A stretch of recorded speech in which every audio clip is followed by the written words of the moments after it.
안녕하세요. 이번에는 응급실에서 절대 놓치면 안 되는 비뇨기과 응급 세 가지 질환을 알아보겠습니다. 고환염전, 포니어 강그레네, 그리고 폐쇄성 신우신염입니다. 세 질환의 공통점은 늦으면 절대 안 된다는 거예요. 고환염전은 늦으면 고환을 잃고, 포니에르는 환자를 잃을 수 있고, 폐쇄성 신우신염은 늦으면 세픽 샥으로 진행할 수 있죠. 이 세 질환은 모두 시간이 결정적입니다. 고환염전은 장기 보존, 포니에르는 생명 보존, 폐쇄성 신우신염은 감염의 소스 컨트롤이 목표입니다. 그리고 세 개 다 공통적으로 영상이나 검사보다 임상 판단과 즉각적인 행동이 우선입니다. 의심하면 즉시 움직여야 됩니다. 첫 번째 고환염전입니다. 응급실에서 음낭 통증으로 오는 환자를 볼 때 가장 먼저 떠올려야 되는 게 고환염전이죠. 왜냐하면 늦으면 이 고환을 잃을 수 있거든요. 시간이 장기의 생사를 결정합니다. 고환염전 환자를 응급실에서 어떻게 볼까요? 병력에서 핵심은 세 가지입니다. 갑작스럽게 시작된 급심한 통증, 구역과 구토 동반, 그리고 발열이나 배뇨통은 없거나 거의 없죠. 진찰에서는 고환이 위로 올라와 있거나 가로로 누워있는 하이라이딩 테스티스, 트랜스버스 라이를 봐야 되고 크레마스트릭 리플렉스가 없으면 의심도가 높아집니다.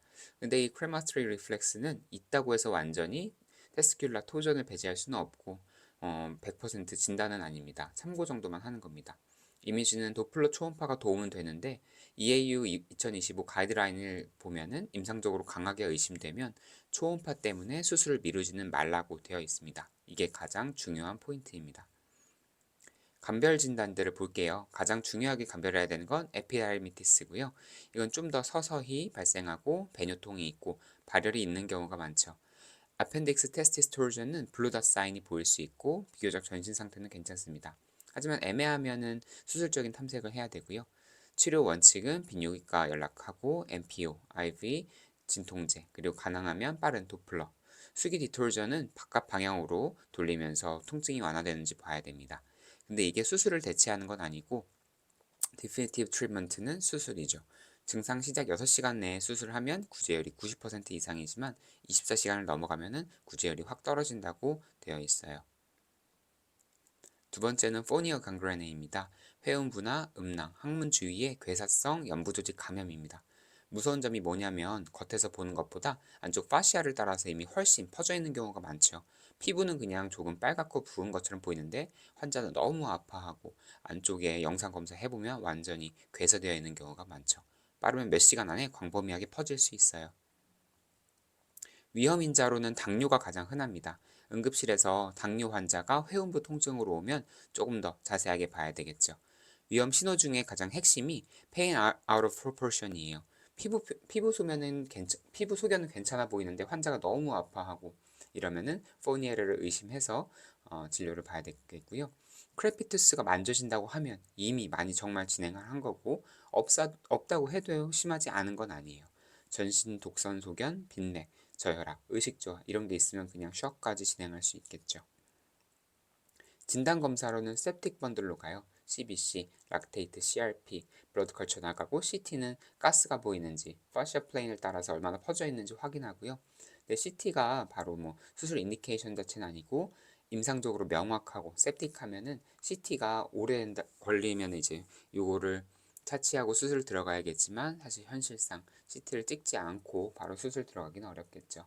항생제는 넓게 가야 돼요. 피페라실린, 타조박탐이나 카바페넴 계열로 그럼 양성, 음성, 혐기성 모두 커버하고 MRSA 위험성이 크면 반코마이신까지 애드해야 되겠습니다. 클린다마이신은 턱신 서프레션 목적으로 같이 쓰는 경우가 있고요. 그리고 항생제는 중요하지만 디피니티브 트리트먼트는 수술입니다. 네, 데브리마항을 쳐야 되겠죠. 비뇨기과만 컨설트 하면 안 되고 일반 외과나 대장학문외과까지 같이 컨설트 해야 되는 경우가 있어요. 마지막으로 폐쇄성 신우신염입니다. 이게 응급실에서 가장 많이 놓치는 경우가 많아요. 왜냐하면 그냥 피버, 옆구리 통증, 소변 농양이면 그냥 APN이겠지 하고 안티 주고 입원시키거든요. 그런데 CT상에서 우레터 스톤이 있고 유관이 막혀 있는 상태에서 감염이 생기면 이건 단순 APN, UTI랑은 완전 다른 환자입니다. 막힌 농양이나 같은 개념으로 봐야 돼서 꼭 뚫어줘야 되는 거예요. 이거는 비뇨기과 응급으로 봐야 됩니다. 폐쇄성 신우신염을 어떻게 의심하느냐? 발열, 플랭크 페인, 파유리아가 있는데 거기서 유리터 스톤이 있거나 크레아틴이 올라가 있거나 소변이 잘 안 나오거나 영상에서 하이드로네프로시스가 보이면 완전히 다른 환자가 될 수 있어요. CT가 제일 좋고요. 스톤의 위치나 폐쇄 정도, 페리네프릭 스트랜딩까지 볼 수 있어서 CT를 가장 좋아요. 포커스는 빠르게 하이드로를 확인하는 데 쓸 수 있지만 여기서 음성이라고 해서 obstruction이 없는 건 아니죠. 오른쪽에 있는 유로셉시스 위험 인자들을 좀 보시면 하이포텐션, 빈맥, 락테이트 이런 것들이 올라가고 의식 변화가 생기면 위험한 상태입니다. 이러면 비뇨기과 응급으로 봐야 되겠죠. 치료는 이제 이거예요. 감염 더하기 폐쇄는 막힌 농양으로 본다. 그래서 배액을 해줘야 된다. 항생제는 당연히 줘야겠고 세트리악손, 세페핀, 피페르실린, 타주박탐 이런 것들을 쓰고 만약에 샥 상황이면 카바페넴 해야 되겠고요. 블러드 컬처나 유린 컬처 당연히 나가야 되고 항생제를 기다리는 게 목적이 되면 안 되고 가장 중요한 건 배액입니다. 유레터럴 스텐트는 방광경으로 역행성으로 넣는 거고 PCN이라 하죠. Percutaneous Nephrostomy 는 라디올로지에서 피부를 통해서 신장에 직접 튜브를 넣는 거예요. 어느 방법을 선택하는 거는 이제 해당 과에서 결정하게 두어야 되는데 그 전에 항생제 시작하면서 해당 과를 빨리 컨설트하는 게 중요하겠죠. 마지막으로 정리해 볼게요. 고환염전은 임상적으로 강하게 의심되면 초음파 기다리지 말고 바로 비뇨기학과 콜을 해야 되겠고요. 수기로 디톨전 해볼 수 있지만 디스티네이티브 트리트먼트는 수술이고요. 포니어 강그레네는 페일 안 아웃 오브 프로포션, 피부 병변에 비해서 증상이 너무 심하다. 즉시 수술팀 불러서 대브리망 해야 되고 CT가 도움이 될 수 있다. 폐쇄성 신우신염은 감염 플러스 폐쇄가 같이 있으면 배액을 해야 되고 안티만 주고 입원하거나 진통제 주고 OPD 팔로업 하면 안 되고요. 네, 오늘 핵심 메시지는 의심하면 바로 컨설트 진행하고 바로 행동을 취하라. 네, 감사합니다.